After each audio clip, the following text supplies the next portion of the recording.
Yeah. So yes, we are going to be talking about post-colonial Pakistan. So post-colonial Pakistan, to properly understand it, we have to define specific thing, and that is the meaning of constitution and constitutional crisis.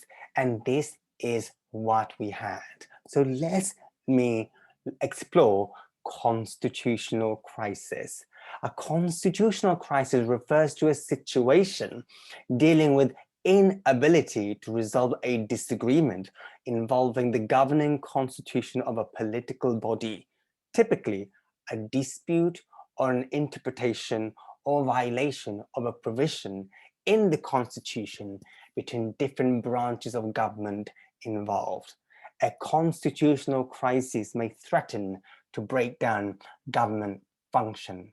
I'm afraid this is what we had the moment you had the formation of Pakistan and moving away from Greater India, leading to development of a two-nation based on two-nation theory, Pakistan for those who are Muslims and India for those Hindus. So now we have a nation for Muslims, but of course, along with it came crisis, and the crisis is boiled down to constitution. If you remember the general election and those who were here in 1945, this is how the map of election looked like prior to the independence.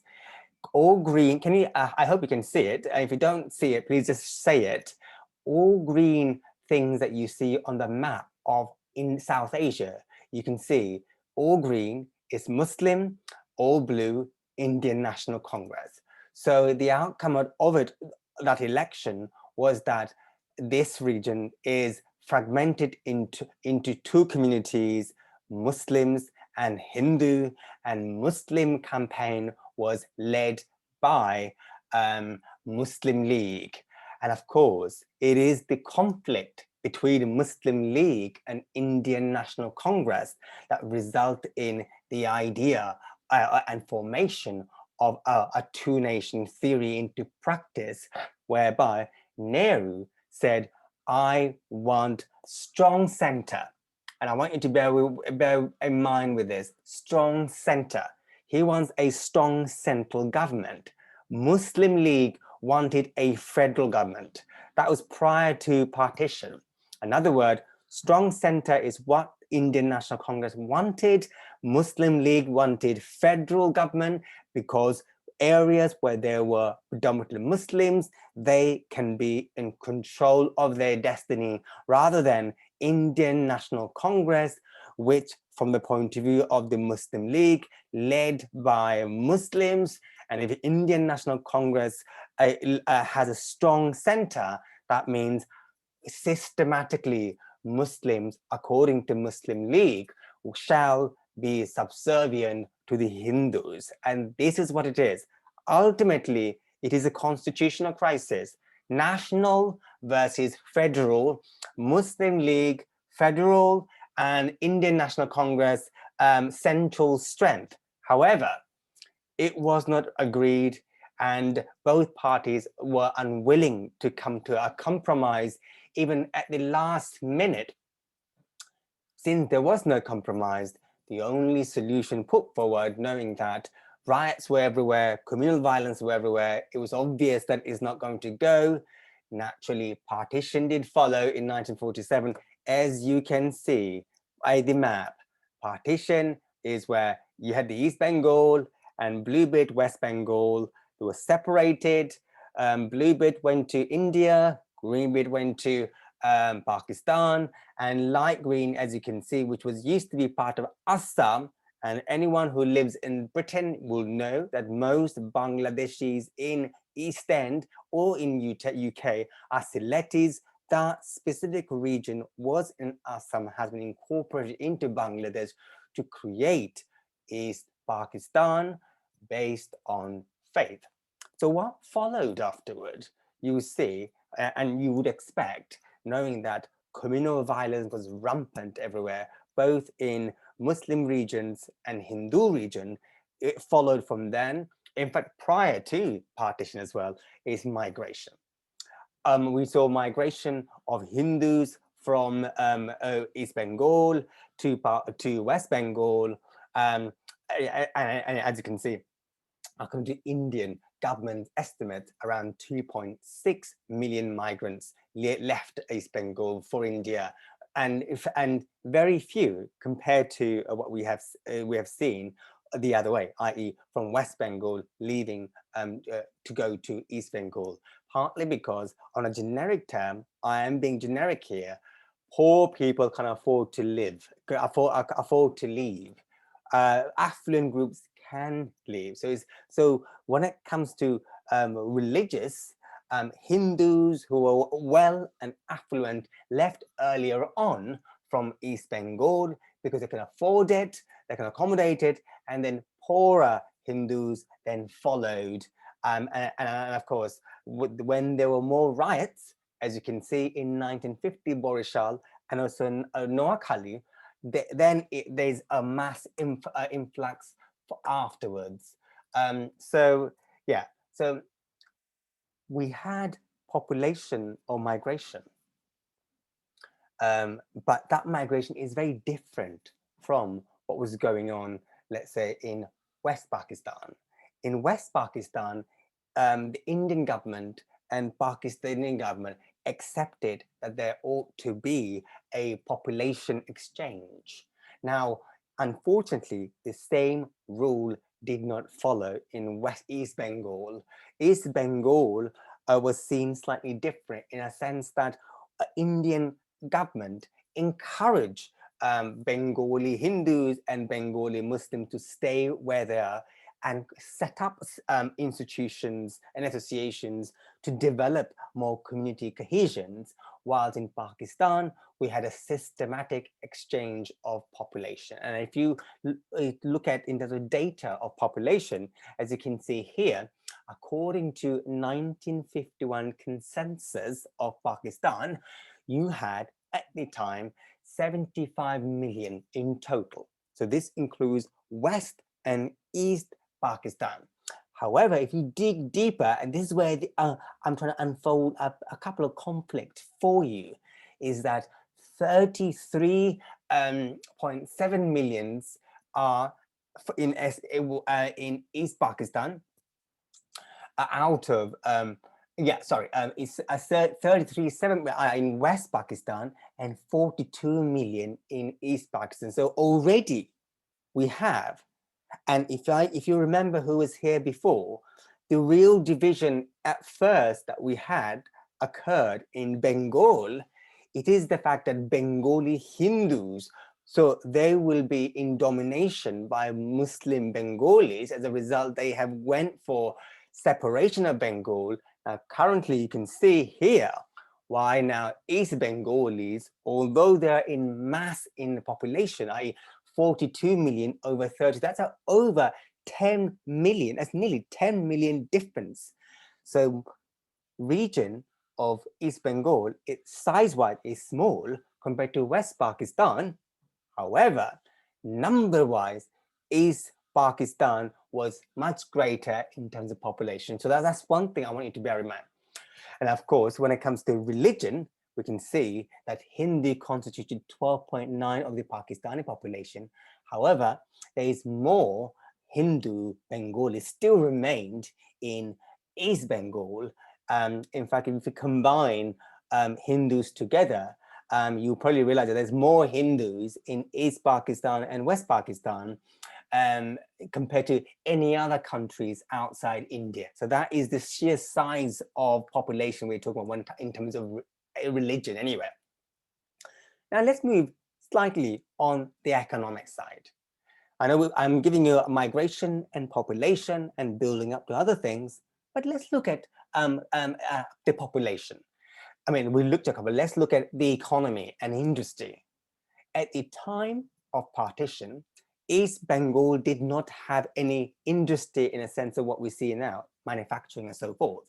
There were few mineral resources in the region, and the economy was predominantly agrarian.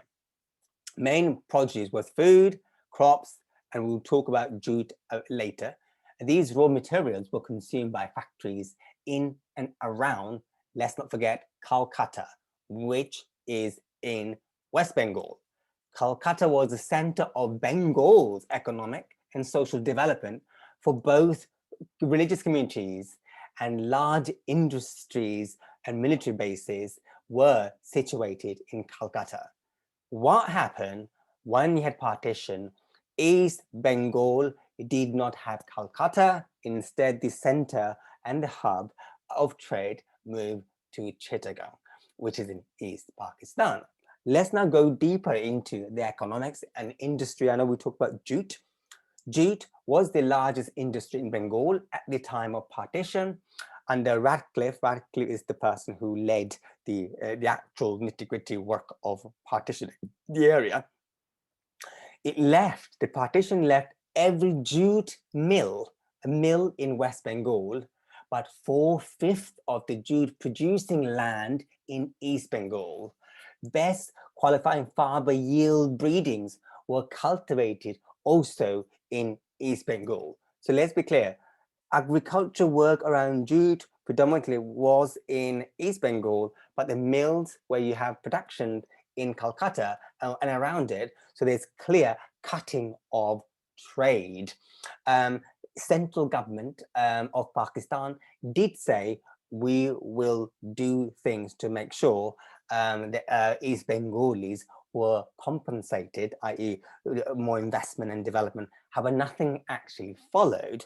On top of that, and you can understand why it may be so, jute export to West Bengal suddenly seemed to be anti-national for Pakistanis, although we still had smuggling of jute to West Bengal.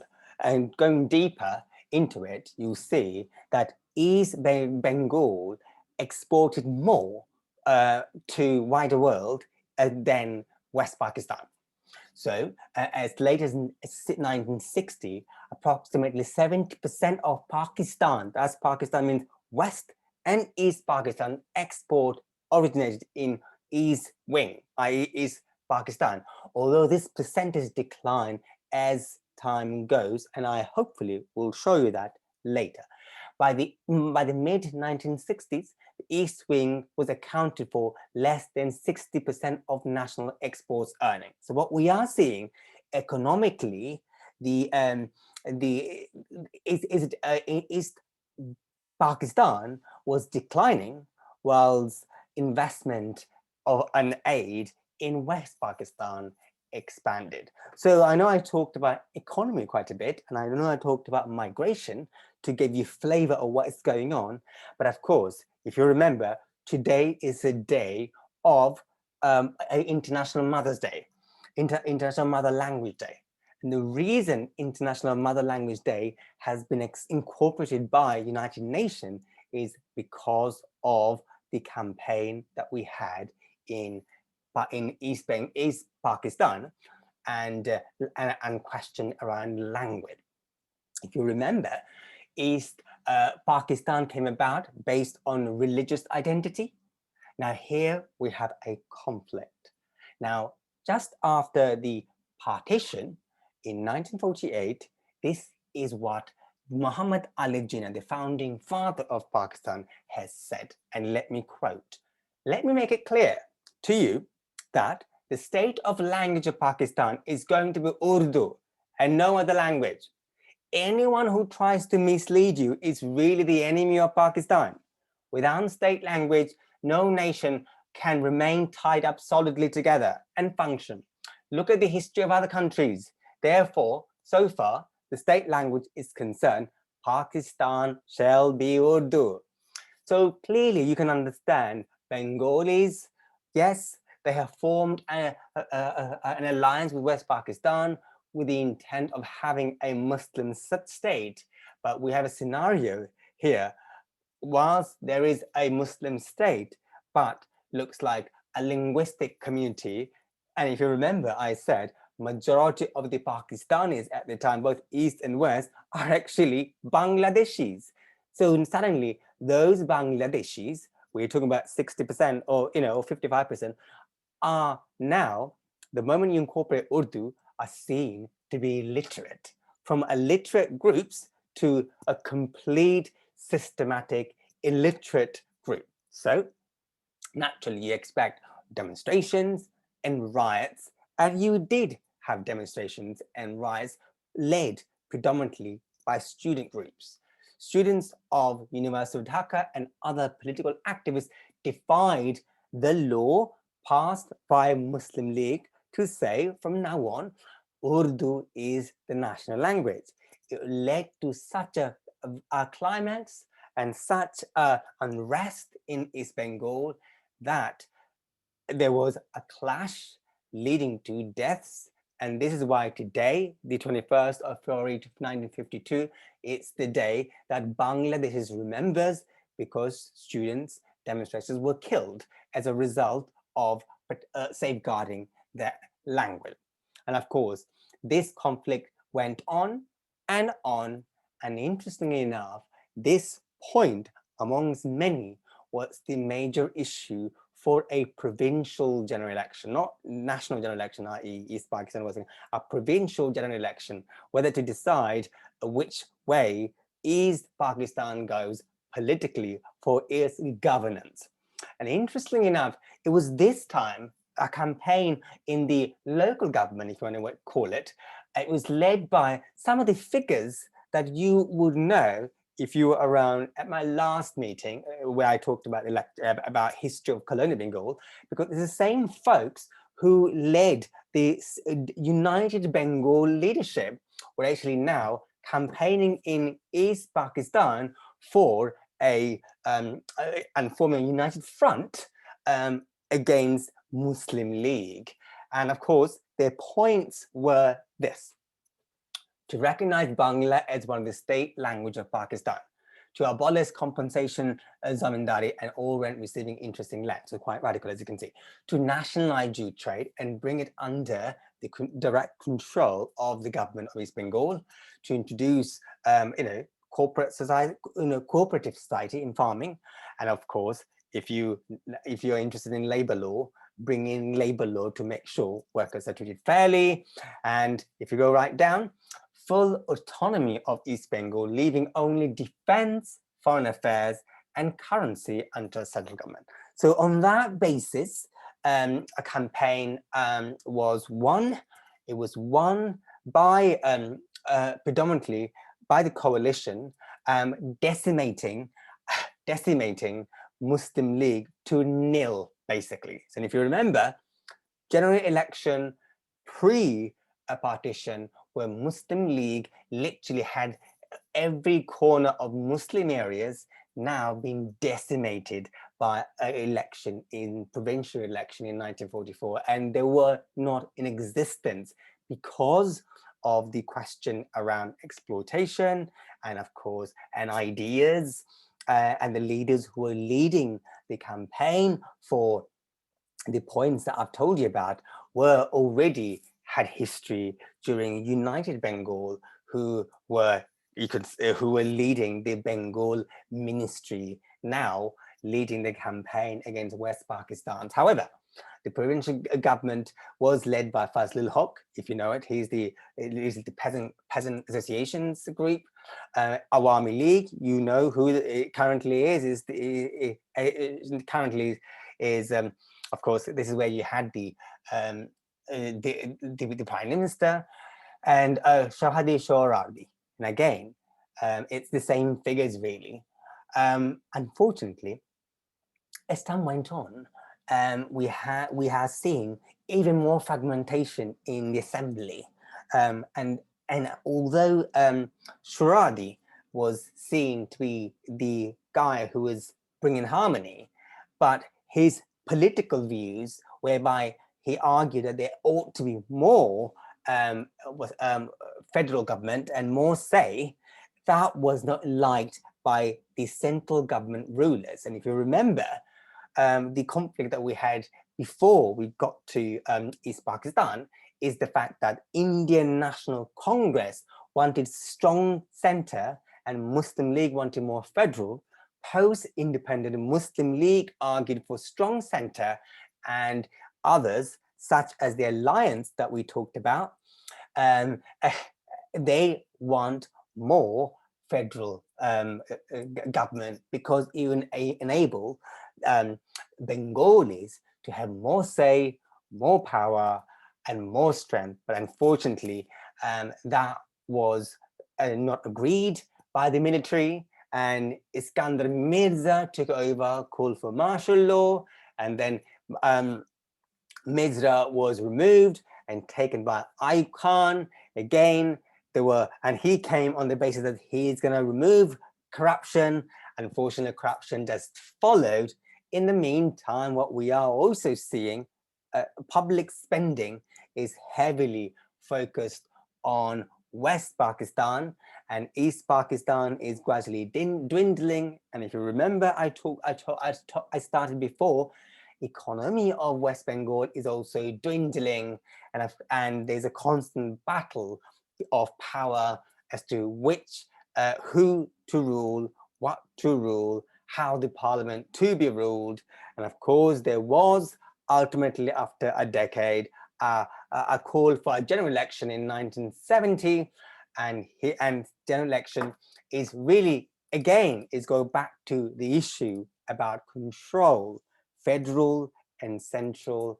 But of course, by this time, West Pakistan and East Pakistan were worlds apart. And let me kind of briefly go through the 6 points, the famous 6 points led by Army League and the leadership of Sheikh Mujib, and let's go through it again. And if you remember, earlier on, I talked about 21 points, which led to East Pakistan having a say, and although they won successfully and decimated Muslim League, but then followed martial law. This time, what we have is a promise for a new system, a promise that there will be a genuine change. And we had a date for an election in 1970, and Awami League this time came forward, the only party that will unite all Bengalis in East Pakistan. And here is the constitution. The constitution should provide for a federation of Pakistan in its true sense based on Lahore. Again, it talks about more freedom, basically. The federal government should deal with only 2 subsidies, defense and foreign affairs, and all other residual subjects should be vested in the federating system. So if you remember this point, and going back to the previous point that we spoke about, there is a huge difference. This one, it really acknowledges that they need to be federal, but still there is strong center. By the time we get to Awami League, they're literally, without saying it and putting it on a plate, making it quite clear, we want separation. As you can see, 2 separate but freely convertible currencies. They want separate currencies. They want power of taxation, power of revenue collection. There should be 2 separate accounts even for foreign exchange. East Pakistan should have a separate military and paramilitary force. So in other words, power of taxation, power of military, power of defense. So therefore, West Pakistan and East Pakistan in united just by word, but in reality, this is the call for ultimate independence, and that's what it is. So here we are. We had an election in 1970, and by the way, during this time, you also had a cyclone, which killed a lot of people. When you had a federal, however, general election, Awami League emerged again, the single largest party in Pakistan parliament. Now, this is what I need to emphasize. It became the single largest party in Pakistan parliament, which means East Pakistan and West Pakistan. The League won 167 out of 169 seats in East Pakistan. So therefore, it crossed the border of halfway mark of 150 in the 300 National Assembly of Pakistan. So in other words, Awami League became the only party in East and West Pakistan to rule Pakistan. However, it won no seats in West Pakistan. So let's be clear. So, of course, military junta was installed to transfer of power and conducted negotiation with the League. Unfortunately, although there may be negotiation, nothing came out of it. Then there was a call for no communication except for independence. And of course, we had the war beginning on the 21st of March 1971, calling for a Bangla Desh, and of course, and through which we had the Sheikh Mujibur saying that there needs to be a full non-cooperation with West Pakistan, and of course led to armed conflict. Rural and urban areas across East Pakistan saw extensive military operations and airstrikes to suppress the tide of civil disobedience that formed following the 1970 election stalemate. Pakistani army, which had the backing of Islamists, created radical religious militias to assist it on the local populace.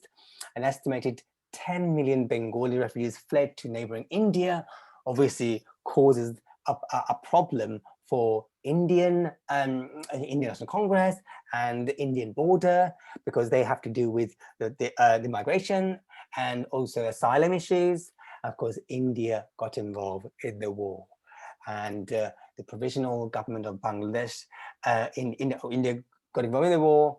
And of course, we had one of the shortest civil war in history. I think it only lasted no more than 15 days, where the Pakistani army surrendered, and first a provisional government of Bangladesh was formed in Calcutta in exile. And of course, then I don't want to say any more. Let me just, I hope I can show you this, and then I can keep my mouth shut.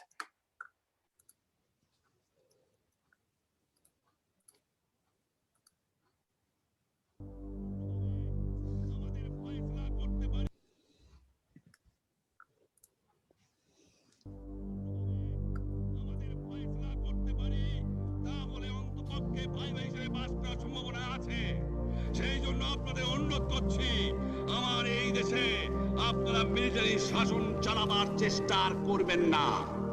দ্বিতীয় কথা, প্রত্যেক গ্রামে, প্রত্যেক মহল্লায়, প্রত্যেক ইউনিয়নে, প্রত্যেক sub ডিভিশনে আওয়ামী লীগের নেতৃত্বে সংগ্রাম পরিষদ গড়ে তোলো এবং তোমাদের যা কিছু আছে তাই নিয়ে প্রস্তুত থাকো।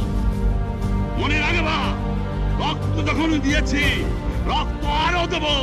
এই দেশের মানুষকে মুক্ত করে ছাড়বো ইনশাআল্লাহ। এবারে সংগ্রাম আমাদের মুক্তির সংগ্রাম, এবারে সংগ্রাম স্বাধীনতার সংগ্রাম। I wish to congratulate the people of Bangladesh for the inscription of Sheikh Mujibur Rahman's 7 March 1971 speech on the memory of the World Register. This is your country's first inscription on the register. UNESCO's Memory of the World program was created to safeguard and promote humanity's unique documentary heritage for the benefit of all, for the knowledge of future generations. It contains over 400 treasures from all parts of the world, from clay tablets, manuscripts and films, to archives relating to historical figures such as Nelson Mandela and Alfred Nobel. It carries the memory of human experience. This inscription recognizes the universal significance of Sheikh Mujibur Rahman's historic speech. As he stated himself, Bangabandhu pronounced his words with a heavy heart, conscious of the weight of his call. He stood before history with a deeply emotional summons for justice, emancipation, freedom, and human dignity. This is a speech deeply anchored in human experience. We know the bravery of the Bengali people and the tremendous sacrifice they endured in the subsequent liberation war. As Prime Minister Sheikh Hasina once confided to me, her father believed that if you do not educate people, you cannot make Bangladesh poverty-free. He said that financial freedom for women is key, giving them voice in the family. Under the leadership of Sheikh Hasina, the Prime Minister, Bangladesh has championed this legacy, investing in girls' and women's education and literacy as the most effective means to fight poverty, early marriage, and discrimination. You have always stood up to defend cultural diversity in the face of intolerance. I am proud that under my mandate, we have advanced these causes together, and that the role of your nation's founding father has been recognized on the Memory of the World Register. I am confident also that this inscription will be a source of pride and unity, of shared values and confidence in the future for all.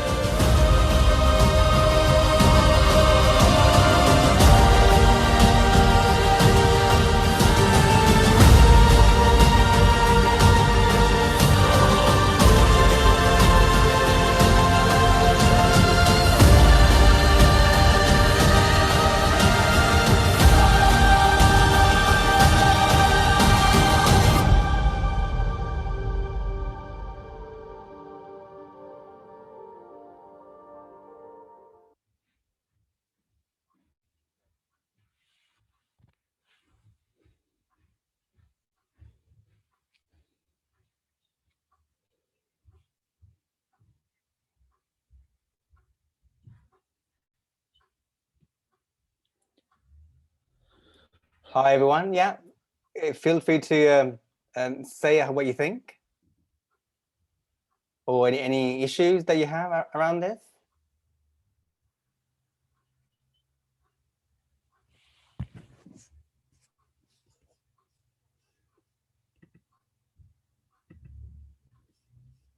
Hello.